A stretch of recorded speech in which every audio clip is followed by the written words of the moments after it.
한 주간 안녕하셨나요? 네, 오늘은 사순절 넷째 주일인데 이제 지난 3주 동안 우리가 이제 회개했다면 이라는 이제 제목으로 말씀을 전했는데요. 오늘도 이제 같은 주제로 설교를 준비했어요. 우리가 신앙생활을 하면서 꺼림칙한 일이 있거나 아니면 죄를 지었을 때 우리가 반성하거나 뉘우치는데 만약에 그 반성이나 뉘우침에서만 그친다면 그거는 회개가 아니다. 왜냐하면 회개란 그 삶의 방향성이 이전에서 새 것으로 변하고 바뀌는 것이기 때문에, 그리고 회개가 이제 바라볼 그 새로운 방향성이 가난한 자리와 고통의 자리라 하였고요. 왜냐하면 그 자리가 바로 하나님의 여태, 지금도 그리고 앞으로도 바라보고 계신 그곳이기 때문에. 왜? 하나님 나라가 그런 곳이기 때문에. 하나님이 이루시고자 하는 그 나라는 평등한 세상이기 때문에. 그래서 지난 시간 우리가 높은 산이 낮아져 깊이 패인 골짜기의 그 모자란 부분을 채우고, 그렇게 세상이 고르게 되어야 하는데 그 채워져야 할 깊은 골짜기가 가난과 고통의 자리, 불평등과 눈물의 자리다. 그곳이 채워져야 하기에 하나님은 늘 가난과 고통의 자리를 바라보실 수밖에 없다. 이런 말씀을 드렸어요. 자, 그렇다면 이제 오늘 하나님 나라가 평등한 나라다 할 때, 자, 우리는 그런 세상을 꿈꾸고 또 향하고 이뤄 가야 하겠죠. 왜냐하면 우리는 교회 공동체로 하나님의 뜻을 이루시기 위해 부르심을 받은 사람들이 교회 공동체잖아요. 그러니까 우리 역시 그런 나라를 꿈꾸고 이뤄 가야 하는데, 그렇다면 평등이 뭘까 생각해 봐야겠죠. 근데 이제 문제가, 여기 법대 교수님이 계시니 저보다 평등에 대해서 더 잘 알고 계시기 때문에, 그렇지만 일단 네이버 사전에서 찾아보았어요. 그랬더니 이렇게 나옵니다. 권리, 의무, 자격 등이 차별 없이 고르고 한결같은. 차별이 없고 고르다. 그런데 우리가 살아가는 이 세상에서는 여전히 차별이 있고 또 세상도 여전히 고르지 못한 것 같아요. 물론 옛날 상놈 있고 양반 있고 했던 그런 옛날보다는 엄청나게 좋아진 거죠. 그렇지만 오늘날에도 여전히 계급이 존재하기 때문에, 그리고 우리가 여전히 불평등을 마주하기 때문에 아직도 평등한 세상은 계속해서 이루어져야 하는 그런 숙제일 겁니다. 그렇다면 우리는 계속해서 평등을 향해서 그 평등한 세상을 만들어 가야 하는데, 평등한 세상이 되려면 무엇이 필요할까 생각해 봅니다. 당연히 이제 간단히 생각해 보면 불평등이 해소되면 평등이 오지 않을까요? 그런데 이제 이런 부분이 있더라고요. 우리가 평등을 위해 하는 일, 불평등을 해소하는 일이요, 역차별이란 말이 나오기도 해요. 약한 사람을 위해 주는 혜택이 오히려 그 상대방에게 역차별을 불러온다는 것이죠. 이제 제가 지난 주일 설교 때 평등에 관해서 두 가지 얘기를 했어요. 키 작은 아이가 모자르잖아요. 그 키 높이를 채워주는 게 평등이고, 또 다리가 불편한 사람과 건강한 사람이 경주를 할 때 건강한 사람이 뒤로 몇 잘 좌우 이렇게 물러서 주는 일이라 하였는데, 왜냐하면 그 사람마다 그 출발점이 다르기 때문이잖아요. 그러니까 어떤 사람은 태어날 때부터 키가 이렇게 큰 거예요. 어떤 사람은 작아요. 동등한 키 높이가 아니에요. 어떤 사람은 태어날 때부터 부자고 권세갑니다. 어떤 사람은 태어날 때부터 가난해요. 그걸 오늘날에 이제 금수저, 흑수저라고 하죠. 금수저는 어때요? 최고의 교육을 받고 필요한 모든 자원을 지원받습니다. 흑수저는 어때요? 가고 싶은 학원에 갈 수 없어요. 형편이 안 되니까. 그리고 필요한 어떤 지원도 넉넉히 받기 어려워요. 이 둘이 같은 라인에서 같은 시간에 출발한다면 과연 승자는 누굴까? 이미 정해져 있는 거죠. 그래서요, 평등이란 키 큰 어른과 키 작은 어린 아이가 단지 야 우리 똑같은 지금 라인에 서 있네, 우리 같은 시간에 출발한다, 여기 딱, 이게 아니라는 거죠. 그 부족한 부분, 아이의 키 작은 높이를 채워서 고르게 출발할 수 있도록 해주는 거.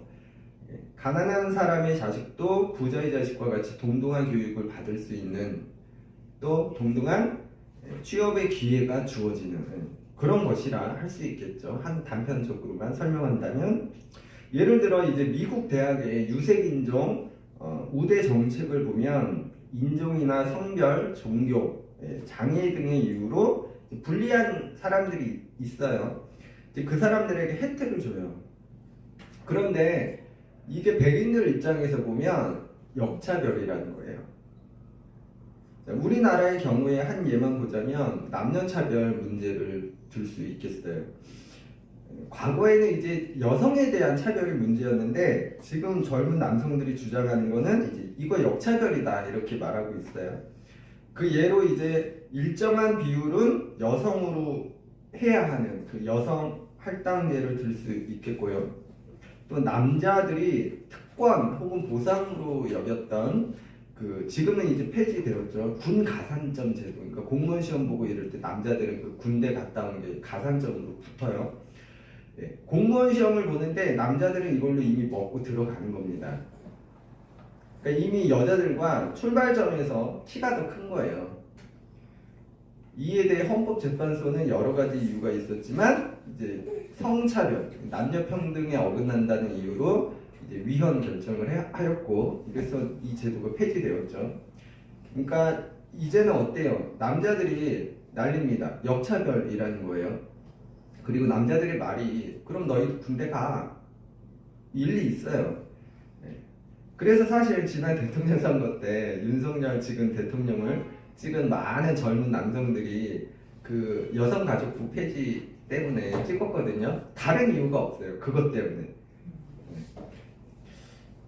그래서 이 평등의 문제는 알고 보면 정의의 문제이기도 한 거예요. 그러니까 뭐가 옳으냐, 이 문제인 거죠. 사실은 어린 아이의 부족한 키를 높여줘야 하는데 아니 왜? 이렇게 질문을 던지는 거죠. 그게 좋은 말로는 배려고 좋은 말로는 양보이지만 직접적으로는 누군가에게 손해거든요. 그럼 왜 그 손해를 봐야 되는지, 그럼 뭐가 옳은 거야? 라고 질문 던질 수 있는 것이죠. 그러면 무엇이 옳으냐? 정의란 뭘까? 제가 지난번 정의란 무엇인가라는 이제 설교를 했었어요. 그때도 말씀드렸던 내용인데, 정의란 상대적입니다. 교회에서 이제 이발 봉사를 하면 좋은 일이에요? 좋은 일이죠. 교회에서 이발 봉사를 하면 좋은 일인데 주변 미용실은 별로 안 좋아해요. 왜냐하면 그렇게 한번 쓱 지나가고 나면 손님이 줄겠죠. 예. 그러니까 할머니들에게는 이게 정의예요. 옳은 일인데 주변 미용실 사장님들에게는 정의가 아닌 게 되죠. 지금은 많이 없어졌지만 예전에 교회 카페가 아주 이렇게 유행이었던 적이 있어요. 지금 뭐 저기 큰 뭐 카페들 보면 아주 커피를 싸게 팔지만 옛날엔 다 비쌌었잖아요. 그런 것들이 나오기 전에. 근데 그때 교회에서 막 커피를 싸게 팔았어요. 교회 카페를 운영하면서. 그럼 그게 좋은 일이에요. 비싼 커피를 싸게 파니까. 그런데 주변 카페 사장님들에게는 그게 이양맞이잖아요. 손님이 그만큼 주니까. 이렇게 정의란 상대적이라 할 수 있습니다. 자기 입장과 자기 이익이 얽혀 있는 거죠. 그게 정의라 할 수 있어요. 그래서 그런 정의는 그때그때 변하잖아요. 자기 이익에 따라, 자기 입장에 따라. 그러니까 우리가 어떤 일이 옳다, 아니다를 정할 때 우리는 자기의 이익과 입장으로 판단하게 됩니다. 그래서 정의에서처럼 평등에 있어서도 중요한 부분은 자기 이익과 관련이 깊다 할 수 있겠죠. 그런데요, 이런 상대적인 정의를 우리가 선택하고 그렇게 살면서도 이런 게 있어요. 나는 내 입장 때문에, 나의 이익 때문에 이게 정의다라고 선택을 했어요. 판단했어요. 그렇게 살아가고 있어. 근데 여기가 이상한 거야. 괜히 찔려. 뭔가가. 왜지? 네. 그러니까 상대적인 정의, 이익에 관련된 입장이 들어간 그런 상대적인 정의에 앞서서 일반적인 정의라는 게 있잖아요. 그런 어떤 개인적인 이익과 입장을 빼고 생각하고 판단할 수 있는, 누구나 옳다고 생각할 수 있는, 판단할 수 있는 그런 정의가 우선적으로 존재하거든요. 사실 이거는 자기 이익에 앞서는 거잖아요. 그러니까 좀 다시 얘기하자면, 내 이익과 관련해서 내가 결정을 했어요. 내 입장이 이러니까 이게 옳아, 이게 정의야. 그래서 그렇게 갔단 말이에요. 근데 찔리는 거야. 그 양심이 지금 얘기를 해주고 있어요. 야, 이게 아닌 것 같아. 사실 진짜 옳은, 진짜 정의는 그게 아니야. 그걸 너도 알고 있잖아. 이렇게 양심이 알려줘요. 왜요? 그 사실이 여기에 들어가 있기 때문에. 우리는 그러니까 내 뇌가 그걸 이미 알고 있어요. 내 생각이. 그렇지만 우리의 이익과 입장이 우선시되기 때문에 그게 밀려난 거죠. 그래서 거짓 정의가 진짜 정의가 되어버리는.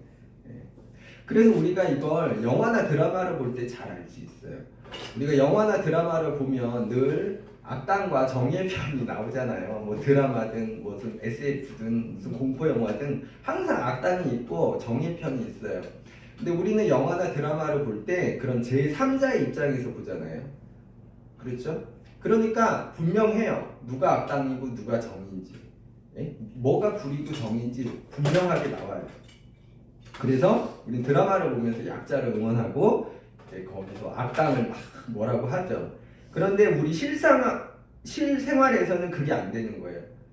왜냐하면 제3자가 아니라 이제 내 일이잖아요. 그러니까 내 이익과 내 입장이 들어가니까 우리는 악당으로 살아가기도 하는 거죠.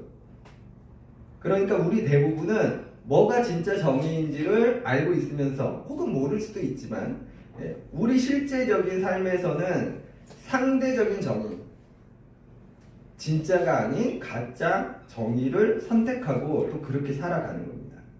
그래서 우리가 평등에 대해서 생각해 볼 때 중요한 것은 이게 이익과 관련이 깊구나. 동시에 또 이게 생각의 문제도 있구나. 인식이 중요하구나. 그걸 알 수 있습니다. 과거 그 상놈과 양반이 있을 때 나이 많은 할아버지도 상놈이면 어린 양반에게 인사를 하고 절을 했잖아요. 왜냐하면 상놈은 그냥 천하기 때문에, 양반은 그냥 귀하고 고귀한 존재이기 때문에, 높은 사람이기 때문에 상놈은 뭐 내가 나이가 많든 뭐 허리가 굽었든 절해야 되고 이렇게 모셔야 했죠. 그리고 가만히 보면 그때 사람들은 그게 당연하다고 생각하고 있었어요. 그런 인식을 갖고 있었어요. 그런데 조금 더 나아가서 생각해보면 양반들이 그런 생각을 고수할 수밖에 없었던 이유가 분명히 있었죠.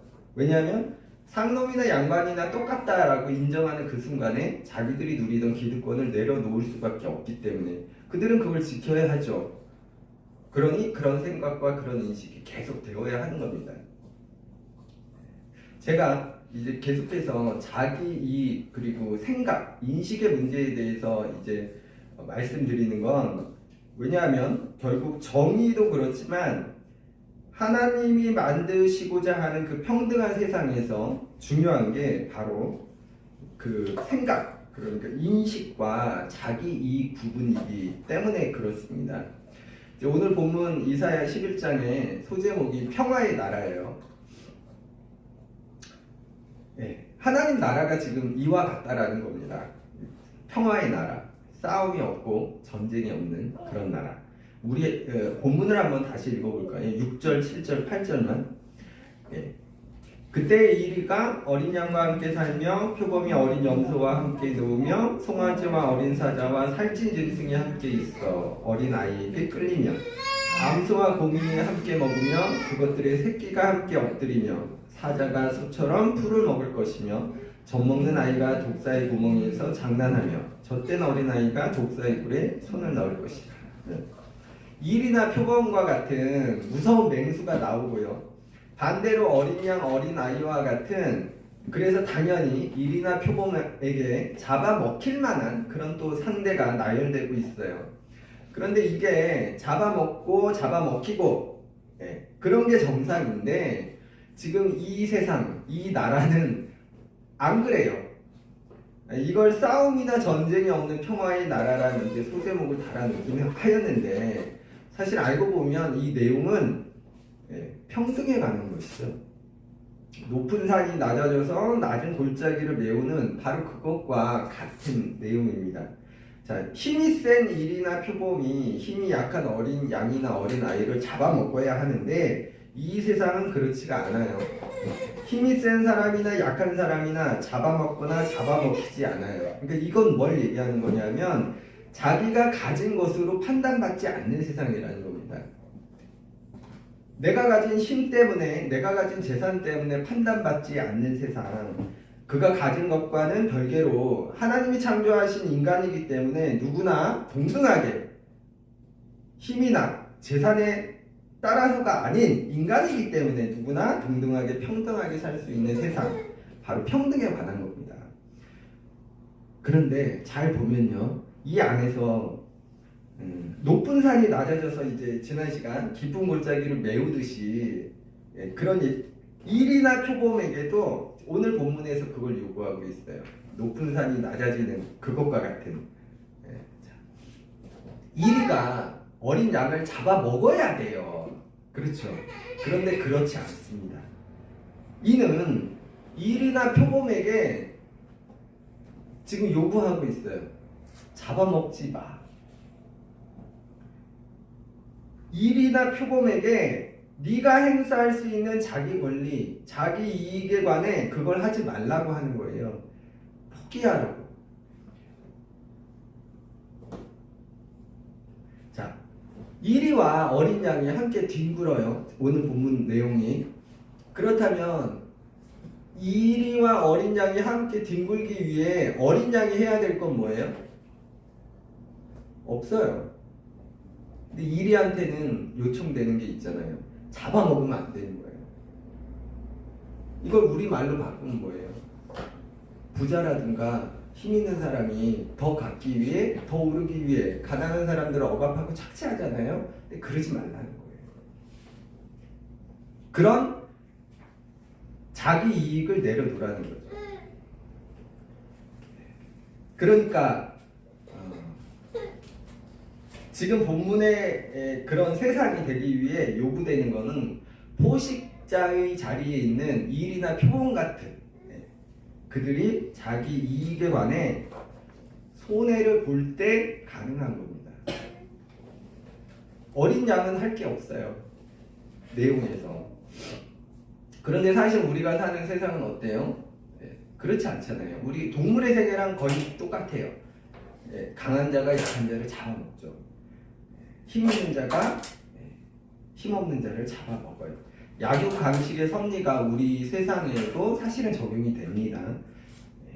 근데 하나님이 그렇게 하지 말라는 겁니다.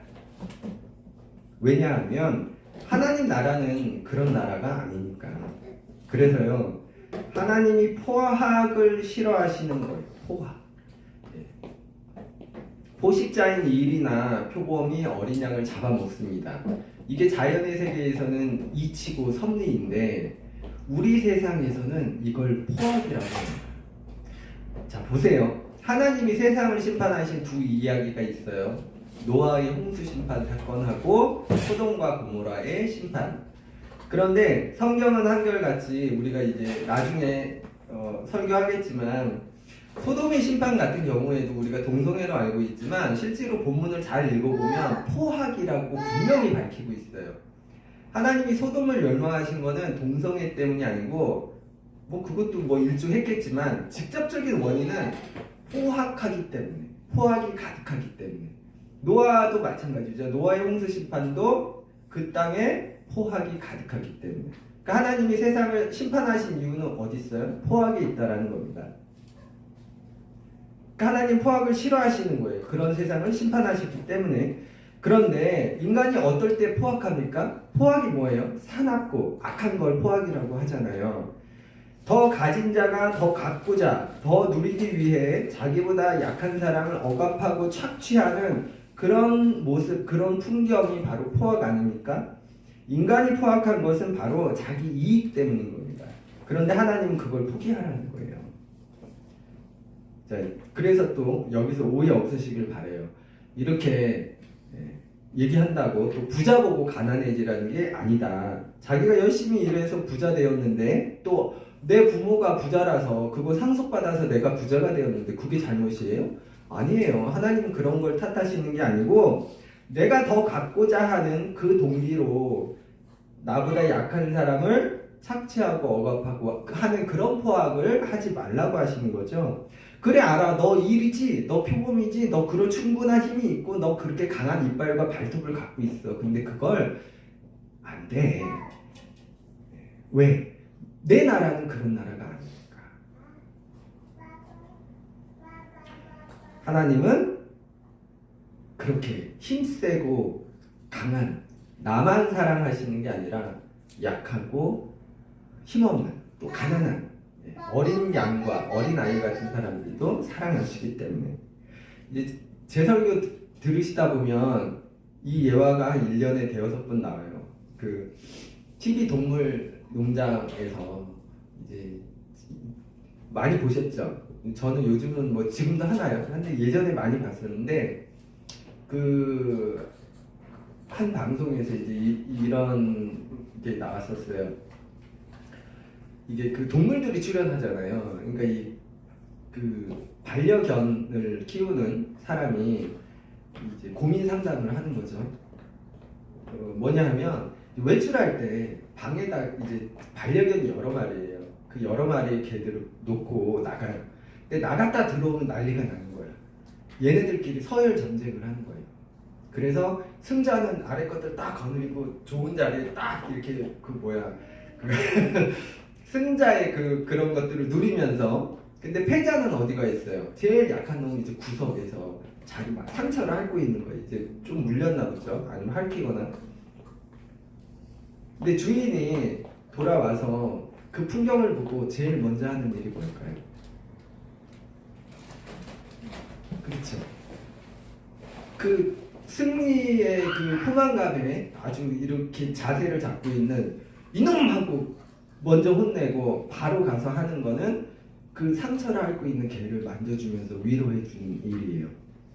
그렇다면 그 물어뜯은 그 승자인 그 반려견을 주인이 싫어할까요? 미워하는 걸까요? 아니죠. 그 개도 사랑하죠. 그런데 주인은 지금 그게나 저게나 이게나 다 사랑하니까 그래서 할 수 있는 행위는 뭐예요? 거기서 포식자의 역할을 한 그 개를 혼내고 혼자 상처를 앓고 있는 그 힘없는 개를 가서 위로할 수밖에 없는 거잖아요.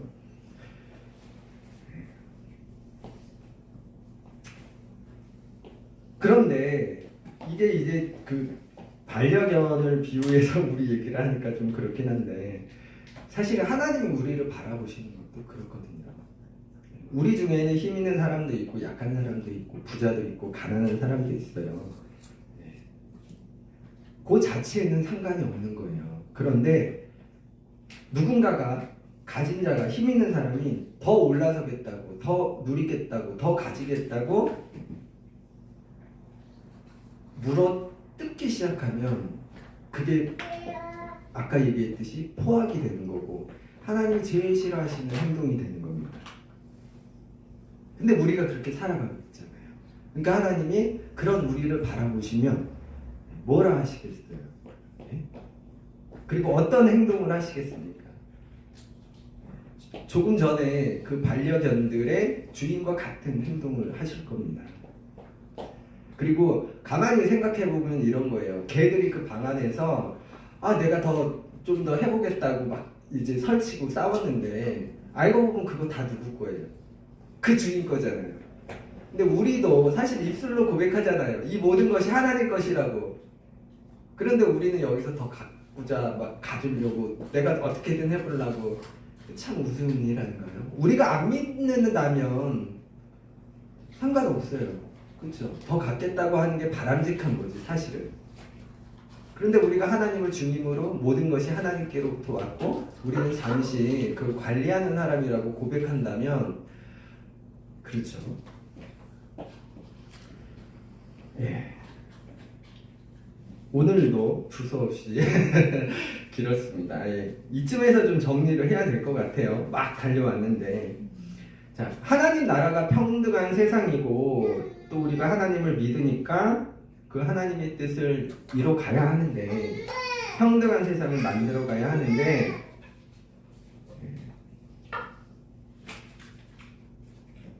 우리가 조금 전에 살펴보았듯이 그 나라에 제일 방해가 되는 것 중 하나가 바로 자기 이익이 아닐까 싶어요.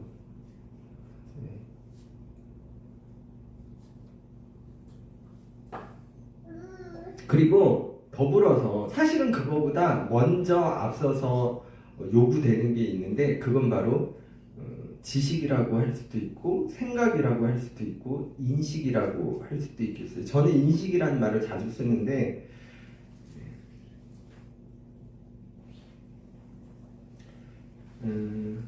하나님 뜻에 관한 인식, 하나님 나라에 관한 인식, 하나님은 어떤 분이시지? 그런 거기에 대한 인식, 그게 먼저 돼야 하고 우선시 되어야 한다. 꼭 필요하다. 오늘 본문 구절을 한번 읽어볼게요. 오늘 본문 구절.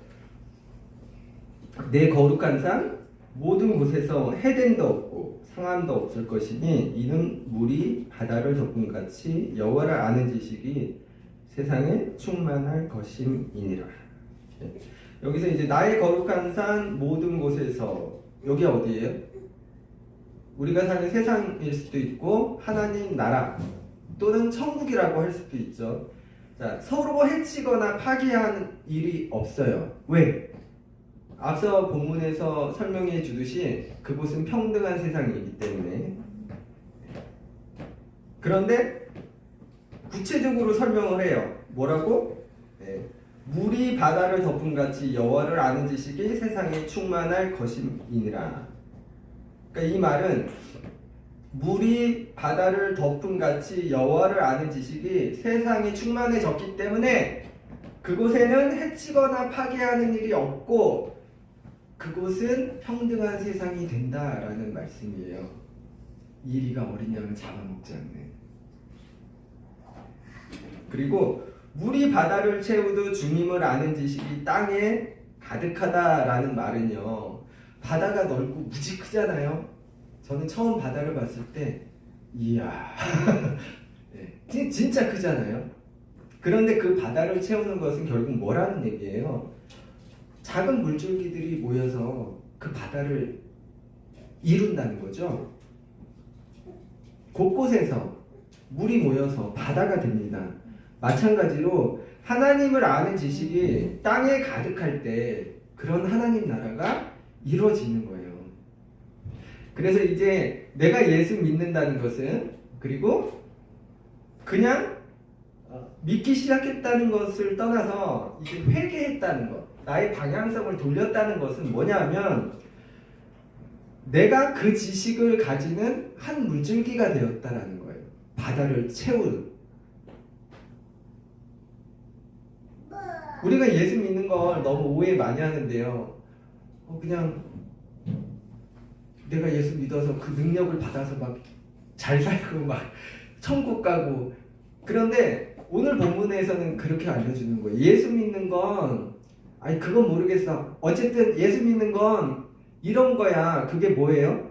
네가 한 물줄기가 되는 거야. 어떤 물줄기? 하나님에 대한 지식을 갖는, 하나님에 대한, 하나님 나라에 대한 그 바른 인식을 가진 그 새로운 물줄기가 되는 거야. 그렇게 알려주고 있습니다. 그래서요, 우리가 내 생각, 내가 갖고 있는 인식이 어떤지 우리는 한번 점검하고 또 깊이 생각해 볼 필요가 있어요. 그리고 내가 갖고 있던 예수 믿기 전에 인식을 깨야 됩니다. 시간이 많이 갔지만 오늘 왜 이렇게 길죠? 자, 여러분 성경 말씀 그대로 믿으세요? 예? 한정이 있는 질문 같아요. 네. 많은 사람이요 성경을 읽고 하나님 말씀을 볼 때 아주 모순적인 짓을 하고 있어요. 자, 대표적으로 요한계시록에 보면 구원받는 수가 몇이나 나와요?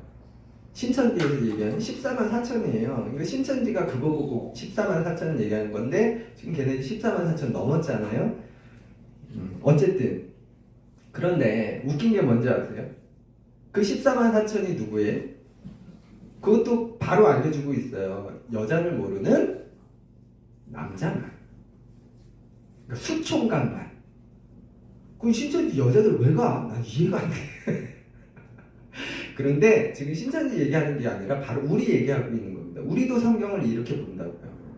그래서 성경에서 너무 잘못된 하나님에 대한 지식을 얻고 그걸 통해서 잘못된 인식을 갖고 신앙생활하고 있진 않은가. 사도 바울을 보면요. 사도 바울이 초기에는 이방인 선교를 잘 안 했잖아요. 그러니까 사도행전에 보면 이 고넬료 집에 가기 전에 그 환상이 나오는 이야기가 있잖아요. 그 율법에 보면 못 먹는 음식이 있는데 그게 그냥 바울이 이렇게 배가 고픈데 하늘에서 그게 뚝 떨어지는 거예요. 보자기에 싸져서. 그러니까 바울이 어떻게 해요? 이거 배는 고픈데 그걸 먹으면 안 되잖아요. 근데 하나님 먹으라 그래. 아니 내가 이렇게 불결한 음식을 어떻게 먹습니까? 안 먹는다고 해요. 바울이 거절하니까 또 먹으라 그래. 거절하니까 또 먹으라 그래. 내가 정결하다고 했는데 네가 왜 그러냐고. 그래서 바울이 고넬료의 집에 가서 고넬료가 이방인인데 거기 가서 설교를 하고 전도하잖아요. 그러니까 수많은 사람이 고넬료뿐만이 아니라 구원받게 되는 역사가 일어나잖아요. 그렇게 바울의 인식이 깨지기 시작하니까 바울이 갈라디아서 3장에서 뭐라고 얘기하냐면 너희는 유대인이나 헬라인이나 종이나 자유인이나 남자나 여자나 다 그리스도 예수 안에서 하나이니라. 이거 아주 유명한 말씀이잖아요. 이제 유대인과 이방인에서 더 나아갈 수 있게 되는 거예요. 인식이 허물어지기 시작하니까. 그러니까 어디까지 가요? 종과 자유인까지 가고요. 남자와 여자까지 가잖아요. 그래서 우리는 이제 성경을 좀 바로 보고 그 안에 바른 하나님의 말씀을 보고 듣고 배워야 하겠다. 그리고 우리의 인식을 새롭게 바꿔야겠다. 계속해서 내 인식을 하나님께로 맞춰가는 거. 그게 바로 우리가 신앙이 깊어진다고 할 수 있는 것 아닐까. 그리고 그렇게 인식을 새롭게 하나님께로 맞추는 거, 하나님 나라로 향하는 거, 그게 바로 회개가 아닐까. 그리고 우리가 그런 회개를 할 때 우리는 바다와 같은 그 하나님 나라를 채우는 그 한 줄기 물이 되는 거예요.